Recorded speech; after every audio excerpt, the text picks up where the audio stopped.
చంద్రబాబు నాయుడు ఆనాడు ముఖ్యమంత్రిగా ఉండి ఎంత ఘోరమంటే హైదరాబాద్ నడిబొడ్డున ఉండే తెలంగాణ గడ్డలో ఉండేటువంటి రాజధానిలో మన శాసనసభలో తెలంగాణ పదాన్ని నిషేధించినాడు. తెలంగాణ అనవద్దని స్పీకర్ ద్వారా రూలింగ్ ఇప్పించినారు. ఇదే జిల్లాకు చెందినటువంటి ప్రణయ్ భాస్కర్ గారు ఆ రోజు ఎమ్మెల్యేగా శాసనసభలో తెలంగాణ అంటే అది నేరమైనట్టుగా పరిగణించి తెలంగాణ పదాన్ని నిషేధించేటువంటి ప్రయత్నం చేసినారు.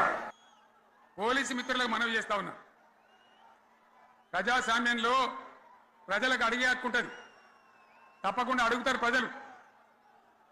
ఈ అడిగే హక్కును సోషల్ మీడియాలో బీఆర్ఎస్ కు సోషల్ మీడియా వారియర్స్ ఉన్నారు, వాళ్ళు బ్రహ్మాండంగా పనిచేస్తున్నారు, ఖచ్చితంగా అడుగుతున్నారు ప్రజల తరఫున. ఇంత అన్యాయం జరుగుతుంటే చూడలేక సోషల్ మీడియాలో పనిచేసే తెలంగాణ బిడ్డలు ఇది ఏమన్యాయమే ఎట్లా అని చెప్పి ప్రభుత్వాన్ని ప్రశ్నిస్తూ ఉన్నారు, ప్రజలకు మద్దతుగా నిలబడతా ఉన్నారు. వాళ్ళ మీద కేసులు, వాళ్ళని పట్టుకపోవడు. పోలీస్ సోదరులను నేను అడుగుతా ఉన్నా, మీరెందుకు దునుకులాడుతుండ్రే? మీకేమక్కడ వచ్చింది? మీకు ఒక్కటి చెప్తున్నా నేను, గ్యారంటీగా పోలీసు మిత్రులారా, ఇవాళ పోయి రాత్రి మీ డైరీలలో రాసుకోండి, మీ డైరీలలో రాసి పెట్టుకోండి.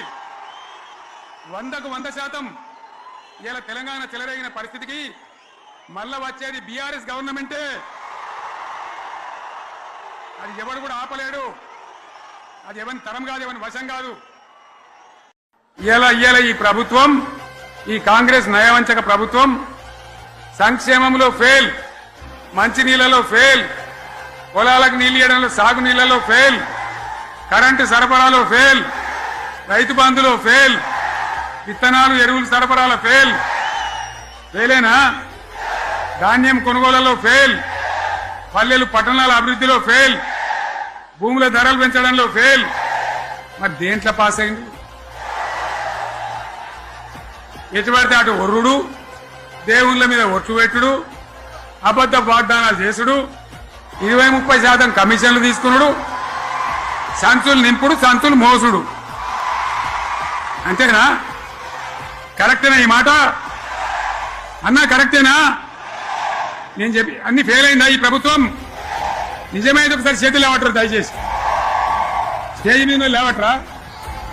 ఫెయిలేనా?